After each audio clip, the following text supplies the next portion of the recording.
Palabra y vida. Con el padre Manuel Horta, desde Sevilla.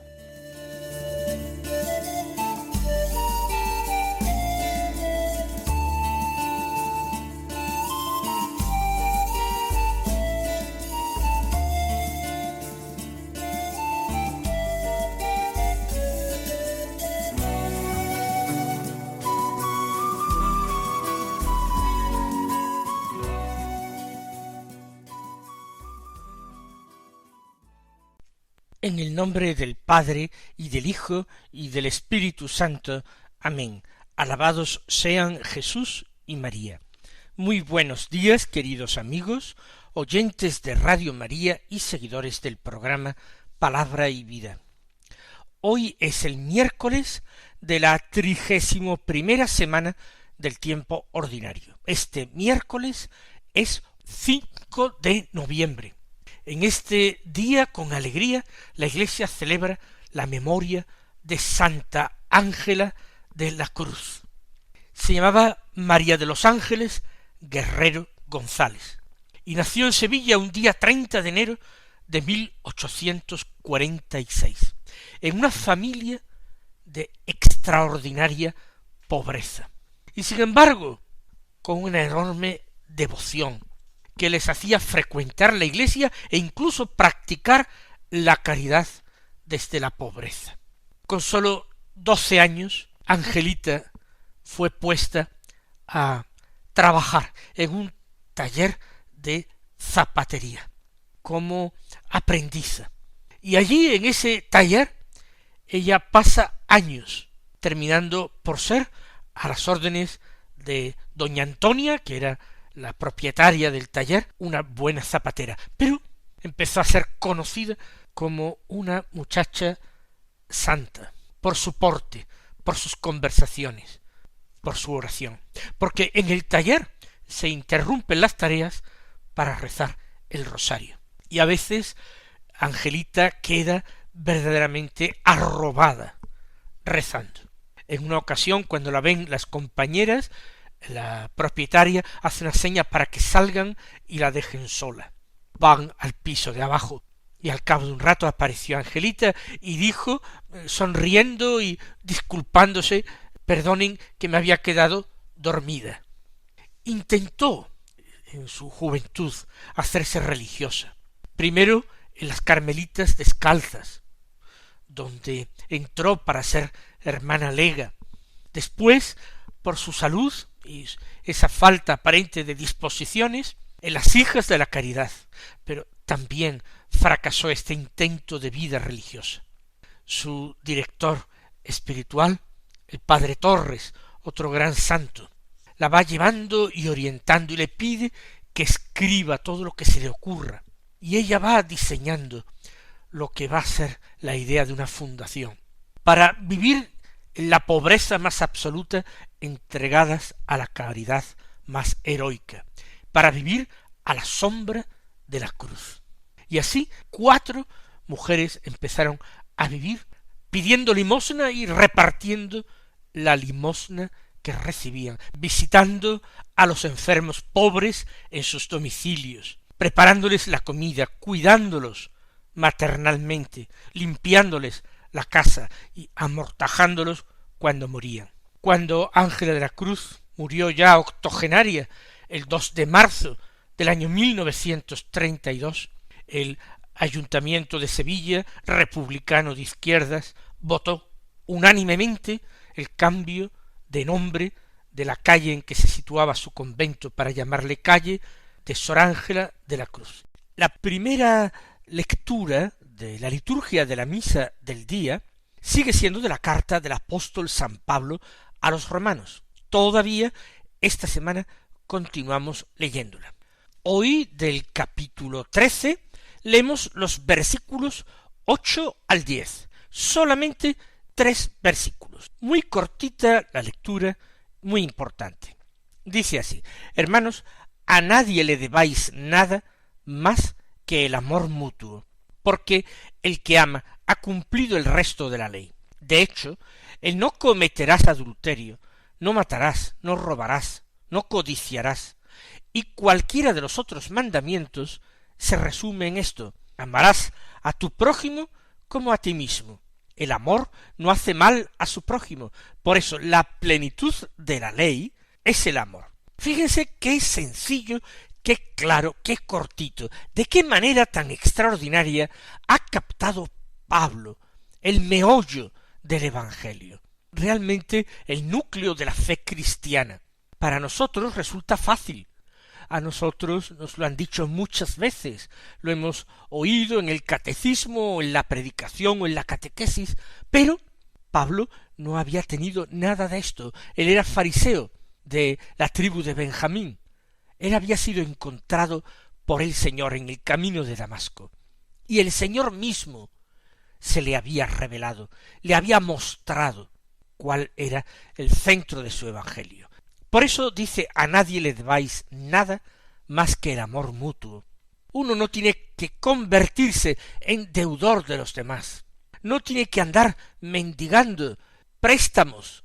Lo único que nosotros podemos deberle a los demás es amor, amor mutuo. Y esto porque por mucho que demos, siempre nos quedaremos cortos. Por eso siempre deberemos más. A nadie le debáis nada más que el amor mutuo, porque el que ama tiene cumplido el resto de la ley. Si en esos 2 mandamientos Jesús encerró toda la ley y los profetas: amarás a Dios sobre todas las cosas, con todo el corazón, con todo el alma, con toda la mente, con todas las fuerzas, y al prójimo como a ti mismo, Jesús había encerrado en ese doble mandamiento todos los demás. Pues claro, cumpliendo ese, ya se están cumpliendo todos. ¿De qué forma? ¿Cómo es esto posible? Lo explica todavía mejor Pablo. Y dice: de hecho, no cometerás adulterio, no matarás, no robarás, no codiciarás. Todos esos, y cita el 6º, el 7º, el 8º, el 9º, 10º, y cualquiera de los otros mandamientos, dice, se resume en esto: en amarás a tu prójimo como a ti mismo. De hecho, de los 10 mandamientos del Decálogo, los 3 primeros tienen por objeto a Dios, el amor que le debemos, el respeto que debemos a su santo nombre. Se nos recuerdan nuestros deberes de culto hacia Dios, de servicio y culto hacia Dios. Pero el resto de los mandamientos está dirigido precisamente a esto, a amar al prójimo. Todos los demás mandamientos se resumen en amarás a tu prójimo como a ti mismo. ¿Por qué? Porque los mandamientos están enunciados de forma negativa. No harás tal cosa, no harás tal otra, no matarás, no robarás, no cometerás adulterio. Pero si uno ama, no hace mal a su prójimo, ni le va a robar, ni le va a mentir, ni le va a matar. No hace mal a su prójimo quien le ama. Por tanto, quien cumple este deber en positivo, amar al prójimo como a sí mismo, no le hace daño, y por eso concluye Pablo: la plenitud de la ley es el amor. A esto se encaminaba la ley que recibió Moisés y el pueblo de Israel. La ley que el mismo Pablo dice que era un pedagogo que nos iba llevando a la plenitud, a la plena revelación de lo que Dios quería, de su voluntad. Y la plena revelación de lo que Dios quería era que nos amásemos mutuamente. ¿Y por qué? Esto lo añadimos nosotros, no es que lo diga Pablo en este texto. Porque Dios es amor. Pero no es solamente Dios amor, es Dios amor entre personas.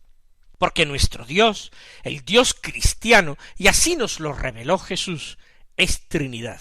Jesús no dejó de hablar de su Padre, y Jesús también prometió que enviaría de junto a su Padre el Espíritu Santo, el Espíritu Divino, a quien llamó el Paráclitos, el defensor, el abogado, el Espíritu de la verdad, aquel que nos permitiría recordar sus palabras y convertir el Evangelio en una ley interior grabada en nuestro propio corazón.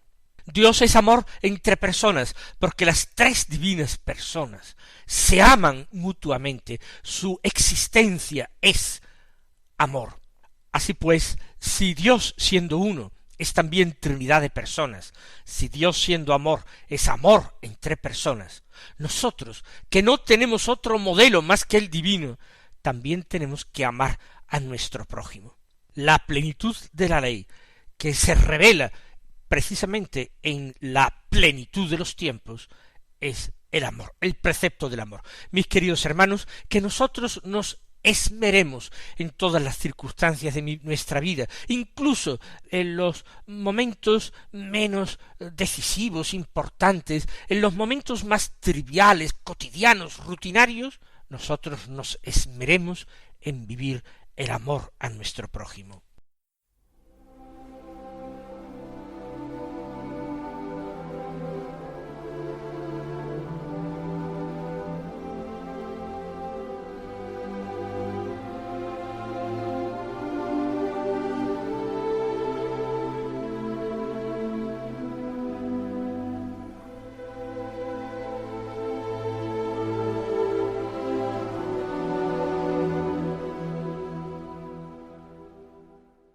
Vamos a escuchar el Evangelio. Seguimos con la lectura continuada de San Lucas, que nos acompaña todo el resto del tiempo ordinario hasta que comencemos el Adviento.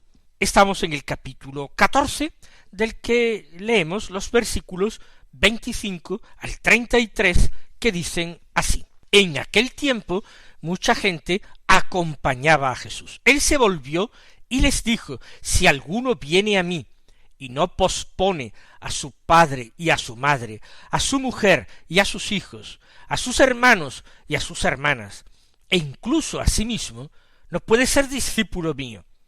Quien no carga con su cruz y viene en pos de mí, no puede ser discípulo mío.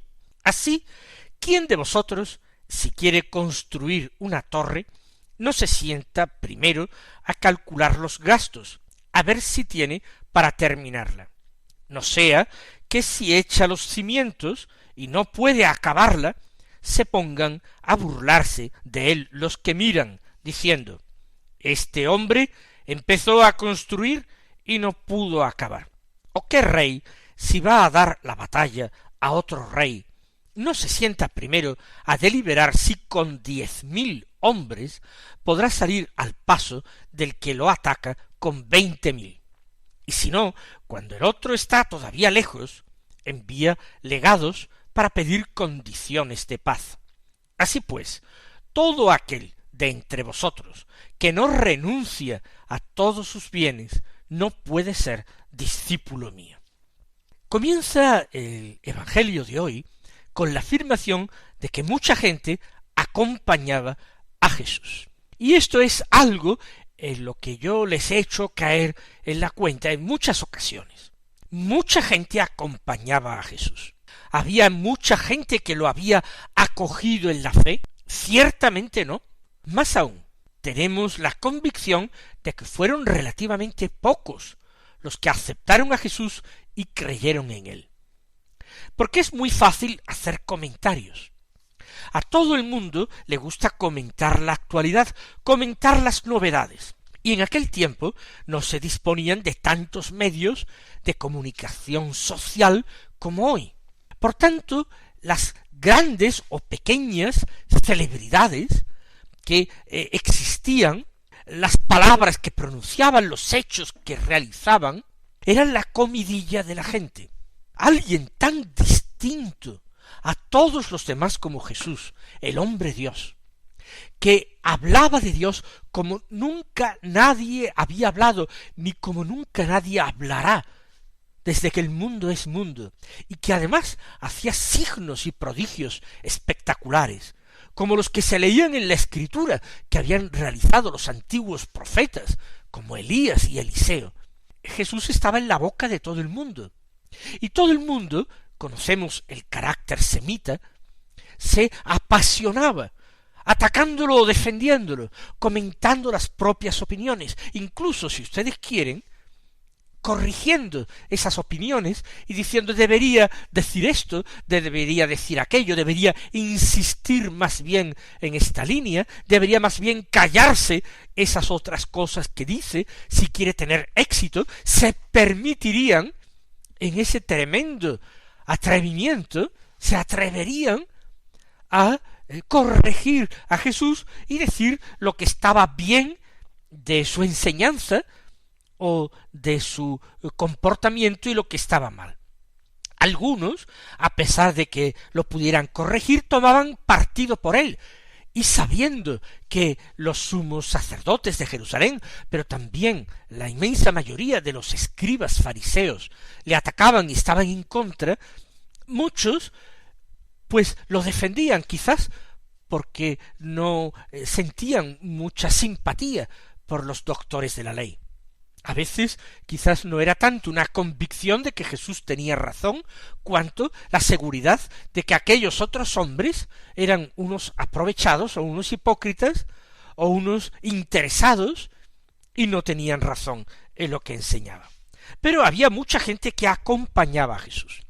Por eso llega ciertos momentos en el Evangelio en que Jesús se para y exige a sus seguidores una toma de partido, tomar partido, o una toma de posición, un discernimiento. Recuerden lo que hizo el Señor con los apóstoles en Cesarea de Filipo.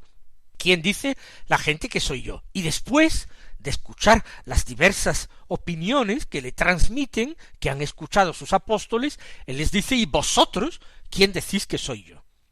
También Jesús les pide a los suyos que tomen posición, que declaren sus convicciones en relación a Él.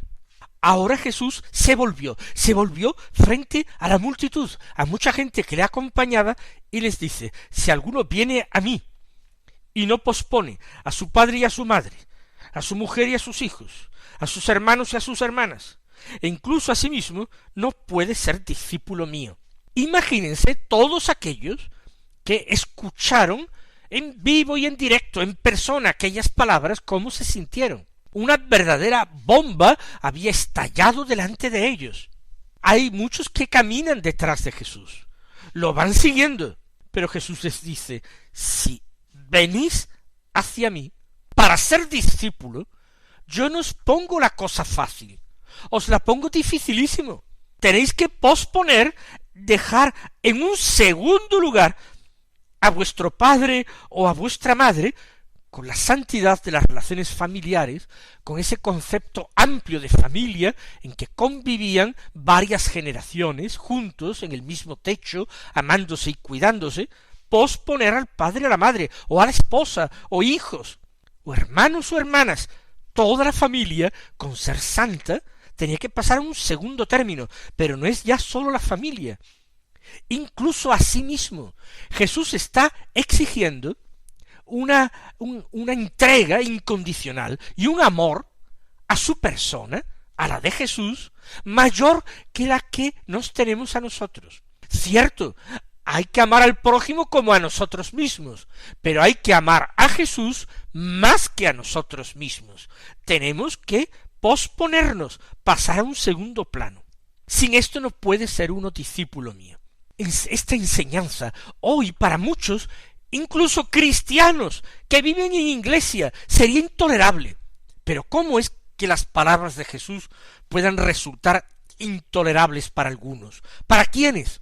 Para todos aquellos que quieren hacer un evangelio acomodado a la mentalidad del hombre de hoy, y por tanto tratan de limar cualquier aspereza que encuentran en el evangelio. Hoy día hay cristianos que tratan de enmendarle la plana a Jesús, enmendarle la plana. Ellos piensan que lo habrían dicho o hecho mejor que Jesús.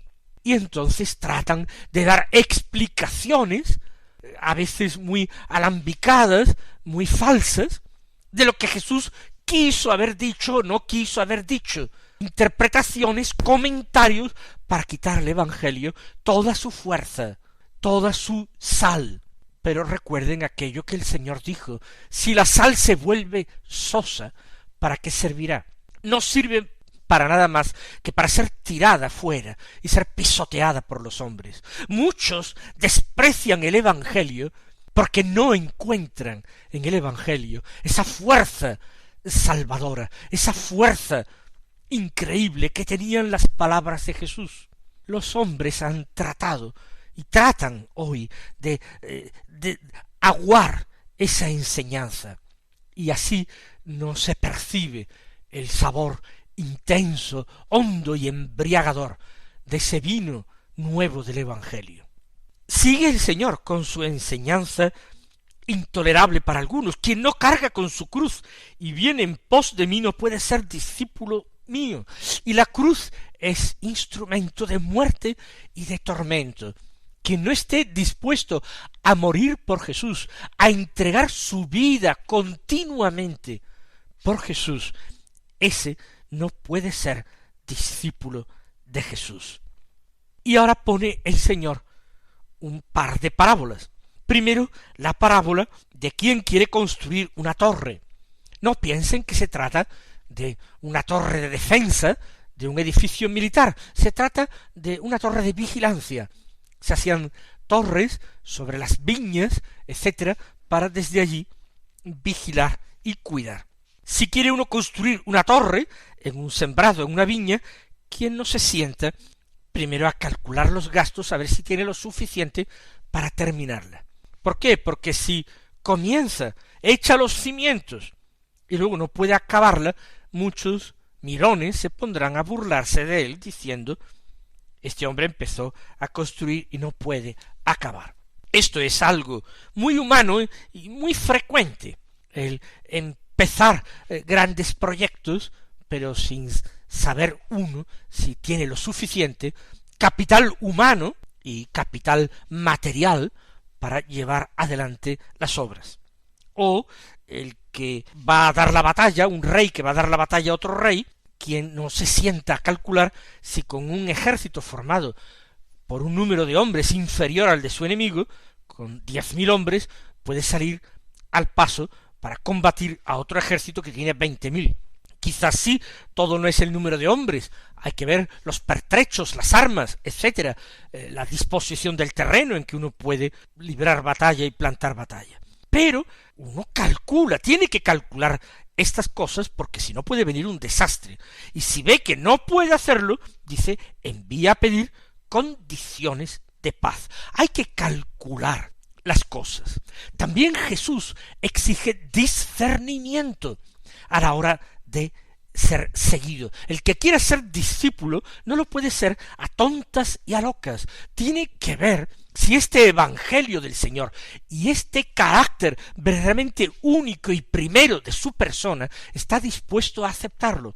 Si uno está dispuesto a anteponer a Cristo a cualquier otra realidad, humana o mundana o espiritual, Cristo lo primero, Cristo el tesoro, nada se le puede comparar, nada puede ser preferido a Cristo. Y la conclusión que saca el Señor: aquel de entre vosotros que no renuncia a todos sus bienes no puede ser discípulo mío. No se trata sólo de caminar detrás, sino de actuar en consecuencia con lo que yo pido. Que así, mis queridos hermanos, lo hagamos nosotros. El Señor os bendiga y hasta mañana si Dios quiere.